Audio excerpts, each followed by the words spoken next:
Alright guys, so you may remember this is a very familiar carburetor, although it's a different actual carburetor. It's the same model carb, and that is a 2150. Now, in the previous video I did about this subject, you can click the link above to see that, I talked about my solution for the leaking power valve gasket problem. And just to recap the symptoms that you might be experiencing if that is your issue, if a leak in the power enrichment circuit is your problem, you're going to notice that you got a weird hesitation off of idle, that car seems to be increasingly running rich at idle, despite the fact that you've leaned out your idle mixture screws, and it's sort of, in my experience, gets progressively worse. So, you'll be here and you'll set up your initial adjustment with your idle screws right down here. Let's just say you've got them like 4 turns out or something like that, maybe 3.5. And then after a week, you feel like it's idling a little rough. The exhaust is starting to stink more than it used to.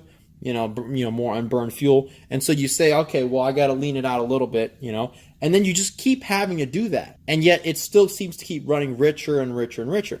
And then you also notice that weird tip hesitation when you try to accelerate from a stop. And you also notice, maybe you don't correlate them initially, but as a consequence of you leaning out the mixtures to try to compensate for this rich condition you're seeing, when you're at more than, let's say, a third of throttle opening, so let's say past like 1/3 throttle, you're going to realize that the car seems to be running lean. It might start pinging. You're going to have weird lack of power above like a 1/4 throttle, and you're going to be just absolutely confused and mystified. You're like, well, I don't understand. I just rebuilt the carburetor. It should be great.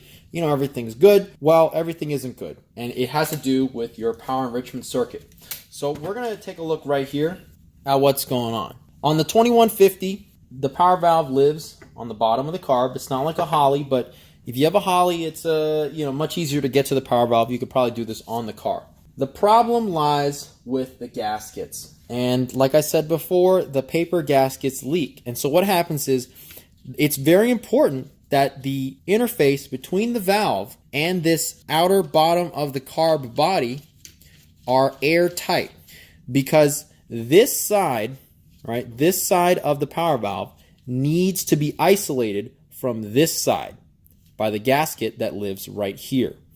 This side, where the cover covers this part, has a little tiny opening right here, and that passage connects right here into this larger opening and is exposed directly to manifold vacuum. The power valve, like I explained before in the initial power valve testing video, which you can click above to see, is a sort of a reversed vacuum actuator. So basically it does what it's designed to do when vacuum drops, whereas you think of a conventional vacuum actuator as something that actuates when vacuum is high or when a vacuum is applied. But anyway, the point is that it has to be isolated, and it has to be both vacuum and fuel resistant. Because you have such high vacuum on this side of the valve, and you have the presence of fuel on this side of the valve that is supposed to be controlled and metered at certain precise times when vacuum drops, if you have a gasket right here that's leaking, it's a recipe for disaster, because what's going to happen, of course, is fuel is going to bypass the gasket,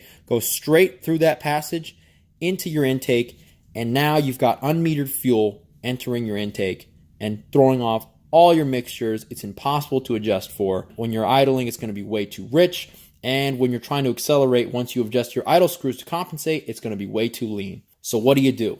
Well, we know that these sealers are no good. In my previous video, I talked about this one. This is that Forma gasket stuff. Not fuel resistant. I moved on to this gasket dressing. It is fuel resistant. Only extended my reliable runtime with this setup by maybe a few weeks. So maybe it bought me a month of time before my symptoms came back. The reality is a lot of these modern gaskets just aren't up to the task.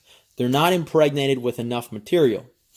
So as a result, they'll work okay for splash sealant, like on the top of your carb, or your base plate gasket here, because it's such a large gasket. But right here, being exposed to such high vacuum, you're going to have a problem. So what I found is Viton O-rings. Now these are what you need.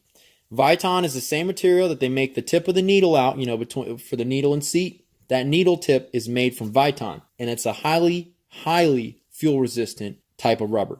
And it's not only fuel resistant, it's ethanol resistant, which is especially important these days. If you're going to run pump gas with your car, whatever it is, you're going to need a Viton material. You can't do anything else. So I don't want to see you guys in the comments telling me it didn't work, and then when you explain what you used, you tell me you bought one of these kits. Nitrile is not going to work. It is going to dissolve in gasoline. It may be a little bit more resistant, but it's not going to stand up over time. You know, within a week or two, it's going to start to soften and fall apart. And the last thing you want to have is little chunks of rubber and stuff getting sucked in. So don't do that, all right? Now, this kit, I'm going to try and link where I found this on Amazon below. There was a period of time where these weren't available for some reason. Like you go to the link and they just say this product's not available, blah, blah, blah. So I'm going to leave the link below if I can find it for sure. This was only, I think, about $15 to $20. Again, I'll leave the price on screen if I can find the product on Amazon. So let's get into what you got to do if you got this kit. So once you get the kit, you're going to need to figure out what size you need. Now, there's a bunch of sizes in here. You don't have to worry. It's not super complicated. You're literally going to figure this out by checking the sizes. Now, right here, I've got a power valve, and I already found out which size I need. Now, the key for sizing is going to be looking at your power valve. This is a dual-stage power valve. Now, pretty much all modern, if you want to call them modern, but anyway, recently produced carburetors, ones that you can get from like Holley or Edelbrock or something like that, they're going to have a single-stage power valve. But what you're going to want to do is find a size that is going to be just right. And so for the single-stage ones, you're going to have the advantage of having that lip. You're going to have a lip inside there. And so you're just going to want to make sure you find something that sits comfortably within the lip, that's not too tight to the edge of the power valve where it's going to block that opening, as you can see there, because that's a critical fuel passage. That's what takes the fuel from the bowl and feeds it into your idle circuit. So you're not going to want to block that with something that's too tight, but also don't get something that's too loose, especially if you have a dual stage like this. If the O-ring were to slip and the vacuum were to pull it in one direction, you wouldn't want it to pull it so far that it could cause a giant leak. I'll show you what that looks like. So with this one, this is the right size. If I get one that's too large, you'll see here, if I bias it all the way one way, right? So if it accidentally gets biased when I'm screwing it on and I'm not centering it properly, look at that. All it's going to take is a little shift and a little bit more vacuum, and it'll just pull it over the edge, break that seal, and suddenly you've got that same giant fuel leak and vacuum leak, right? So that's no good. So find one that's going to fit just right, like that. And once you found the right size, you're going to want to apply a little oil on here. So I got a little oil that I put on the table right here. Just apply a little oil. You can also use white lithium grease. That works as well. And then just get it threaded on, start it going. And this is the key where you're going to want to make sure that it gets centered properly, right? Even though we know that it won't bias so far that it causes a leak, you still want to ideally have it centered. So just check all around from all different angles, you know, what's going on. If you need to, use a small screwdriver to gently nudge it any direction, loosen it first and nudge it, and then retighten it. Don't push too hard, you know, just loosen it if it's not moving. Like if you notice it's biased in one direction but it's not moving, don't shove it real hard with the screwdriver. You'll tear up that O-ring real quick. Just loosen it and back it off and tighten it again. So what we're going to do is get it nice and centered. So it's looking pretty centered for us. But if it wasn't, what you do is you back it off. Let's say I need to push it that way a little bit. Back it off, and then you get your screwdriver in here and just give it a little nudge and get screwing again. Now get it hand tight and really check the centering of that O-ring. Once you got the centering down, get your wrench, get it up on your power valve here, and you don't want to go crazy with the tightness because this is an O-ring, but also know that it will crush down a bit. Here's an old one that I had already previously tested. You can see this never leaked, and it was months of usage, but it does crush down a little bit. So it actually also turns into more of a flat gasket. So that's nice, and it definitely will not cause, if you size it correctly, will not cause any blockage of that fuel passage. So this is important. But just get it nice and tight. You know, you don't want to overdo it. Again, you're going to check, you know, to make sure you're not tearing that O-ring or anything like that. But once you get it real snug, once you get it nice and snug, you're good to go, as you see there.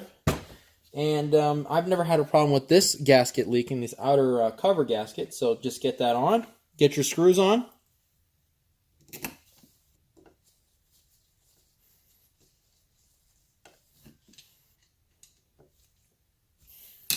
And once you got those snugged up, you're good to go. And I can verify because I've waited a while to make this video because I wanted to be sure I didn't misguide you a second time. This is a truly permanent fix. You know, with the sealers, like, you know, even with this fuel resistant one, I feel like, to be honest, with the new gaskets, especially if your car has exceptionally high idle vacuum, you know, if you have a performance setup, it may be, you know, less of an issue. But again, with a stock engine with higher idle vacuum and these new gaskets, you're just going to be chasing your tail with this. You're going to be constantly chasing those leaks and pulling the carb on and off of the car, trying to fix this leak or whatever. And it's just a huge hassle. And it really does reduce the reliability of an otherwise very reliable car. You know, with my Continental, I never had any problems with the car, really. Anything that left me stranded. But with the issue with this power valve leakage through the gasket, it constantly made the car feel just uncomfortable and uncertain to drive. And it didn't inspire a lot of confidence when I was driving the car. You know, every time I hit the accelerator, it's going to hesitate. You know, boy, that's really not a pleasant driving experience. So doing this will really improve the drivability of any car. You know, whether it's performance, whether it's modified, whether it's stock. If you've got enrichment circuit issues, this will solve them. If the issue is the gasket, 100%, this does the trick. So I hope this video helps. If it helped you, for sure, give me a like. If you want to see more videos like this, or if you have questions about the process, about the steps, about anything, or if you had your own experience trying Viton O-rings out, definitely let me know in the comments below. And if you want to see more, be sure to get subscribed.